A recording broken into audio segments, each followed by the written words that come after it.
All right, Tampa Bay Buccaneers time.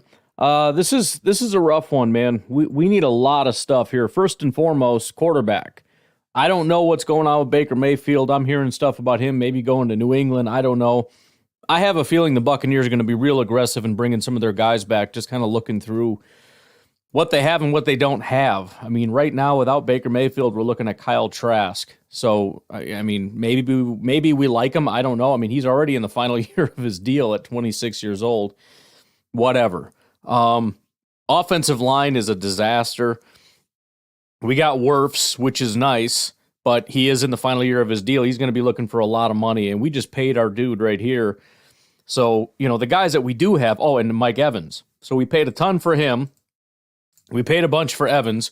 Wirfs is going to be sitting there saying, bro, where's my money? So that's a thing. We got Gadecki, who, maybe he's legit, man. That was a big jump there. So that's good that we got Gadecki sitting there.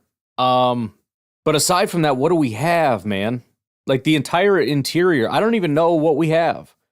We've got Robert Hainsey, who is in the final year of his deal. We got Cody Mock, or however you say this guy's name. He is horrific. Now, maybe he takes a Gadecki jump. I don't know. But this is bad. And Fielder, I don't think he's even on the team right now. I think he's a free agent. So, I mean, we have no depth. There's no bodies. We brought in some guys, Brandon Walton, Luke Haggard, Silas Zanzi, or whatever. We don't have anybody. So this interior needs to get fixed like pronto. Safety, I mean, we got Cade Otton. That doesn't seem to be working too well. Aside from that, we got Coke Heath and Payne Durham. That may need to be a thing if it, comes to that. Chase Edmonds for the running back position is currently gone. So we have Rashad White and Sean Tucker. A little bit of depth there wouldn't hurt. Wide receiver, it's kind of the same as a lot of these. We got our starters here. We brought back Evans. Godwin's in the final year of his deal, but we got to pay him. But behind him, what do we have? We got Russell Gage in his final year. We got Trey Palmer and Raheem Jarrett. Come on, man. I mean, it's great to have these two guys, but we don't have much behind that. Defensively, it doesn't get any better. On the entire defensive front, we've got like Vita Vea, and that's basically it. And the dude's 29 years old. Missed 2 games to injury last year. I don't know. Kalijah Kancey is not getting it done here. He was a first-round pick. Maybe he takes a big jump. We need that because we need something. We also got Logan Hall, but that's about it. Like we got an old Vita Vea and not much else. On the edge, we just released Shaq Barrett, so we don't have anything. We got Joe Tryon, Yaya Diaby, Anthony Nelson, and Tryon and Nelson are in their final years, so they're going to be looking for a paycheck. Cornerbacks, Jamel Dean, fantastic football player. Carlton Davis, I mean, he's getting the job done. He's not great, but he's whatever. But we don't have really anybody else. We got Izine here, who's, listed on my list as a safety, and then we got McCollum, who's listed as whatever. These guys are not very... So we got, again, the top 2 guys and nothing. Linebacker, Levante David currently is a free agent. Devin White's a free agent. Cam Gill's a free agent. So we got KJ Britt and Servosha Dennis. I mean, we don't have linebackers is the bottom line. And then Winfield we brought back, but aside from him, what do we have? I don't know. Not much. Ryan Neal's a free agent. We got Kayvon Merriweather, the Izine fella here, McCullum. We need safety. So another situation where just about anything will work, but why don't we get to the mock draft at pick 26? Oh, by the way, this mock draft here is for our $100 giveaway. Patrick Zakruski did this mock draft for us in the mock draft group. 19.5 thousand members. We're on our way to 20,000. That's fantastic news. But anyways, if this is your favorite mock, and go back and check all the other mocks that these guys did. They did a lot of work trying to put these together. Find your favorite mock, like, comment, share, do whatever you can do. It's on the YouTube channel, which I will try to remember to put a link to that in this description.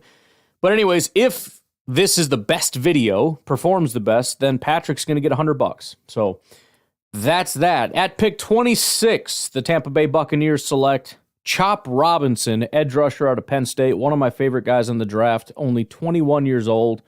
Obviously, the grades are fantastic. 26 pressures. The sack's not super great, but 26 pressures on 148 attempts. Last year, 48 on 267. Really, really solid. Maybe a slightly undersized guy, but they don't. I mean, Tampa Bay has been working with guys that are about 250 for a while anyways. I think that's right in their wheelhouse. Fantastic pickup, and again, we need a replacement for our guy that just left. I'm blanking on his name. At pick 57, Tyler Nubin, safety out of Minnesota. So again, we got Winfield. We need somebody to go next to him. Now we got a guy that's going to go next to him. 6'2", 210 pounds. As you can see, he graded out really well this past year. 90.1 coverage grade. So that should be an easy plug and play. At pick 89, the Tampa Bay Buccaneers select Max Melton, cornerback out of Rutgers. I have heard people talk about him going in the slot. I don't know how serious that is. I mean, it's certainly a need. We just put him in here between Davis and Dean. If you think that's the case. If not, then, we're looking to possibly do something a little better than Davis. Either way, Max Melton, another guy that could potentially come in and play right away. At pick 126, Brendan Rice. I think this is a great pick. 6'3", 210 pounds. The biggest reason I think it's a great pick, aside from, he did really well at USC and all that, tested well, is, we're not really looking for a number one. We have our number one. We have our 1B over here, our number two. You're just looking to add some quality depth, and I think Brendan Rice is going to be able to do that. And then at pick 203, we get to Mason McCormick, another guy that not only graded well, but tested well. McCormick at 6'5", 315 pounds, primarily only been a left guard. But again, we need guys that can come in and play on the interior. I mean, we've got some spots that are just completely vacant. So another guy that I genuinely think could come in and play day one. Pretty rare to look at a mock draft and just say, this dude's going to play, this dude's going to play, he's going to play, he's going to play, and he's going to play. I mean, it's pretty rare. At pick 244, we got Eric All, the tight end out of Iowa, 6'5", 250. I think the competition is relatively low, but he'll probably be a backup at least for a little while. Hopefully at some point he comes in and starts. But 4 years at Michigan. His final year was at Iowa.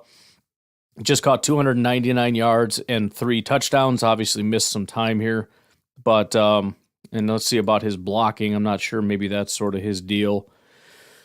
Kind of. He's pretty decent blocker, especially you look at these 2 years here. The run blocking is the main thing, as you can see. The pass blocking, they very rarely do.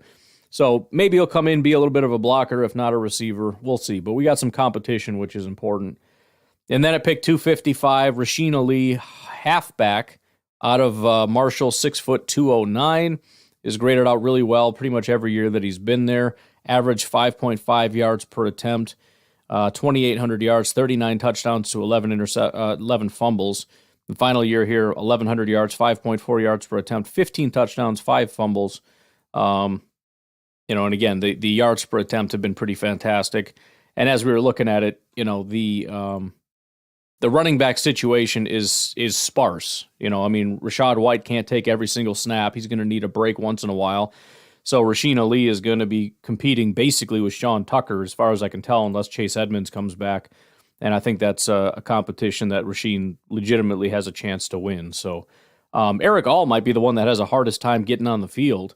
But aside from that, every single one of these guys, unless they just bust out, has a legit chance. Max Melton, I think the biggest question is where are we playing him? If he is in the slot, he could be a day one starter. If not, he's going to have to compete with Carlton Davis here, which could be a little bit of a tough competition. But anyways, that's it. That is, here's the full recap done by Mr. Patrick Zakruski, as you can see. So do me a favor, if you liked it, like the video. If you didn't like it, please don't do a thumbs down. That just hurts my channel. Just leave a comment and let us know what you didn't like about it or whatever. But that's it. That's the Tampa Bay Buccaneers mock.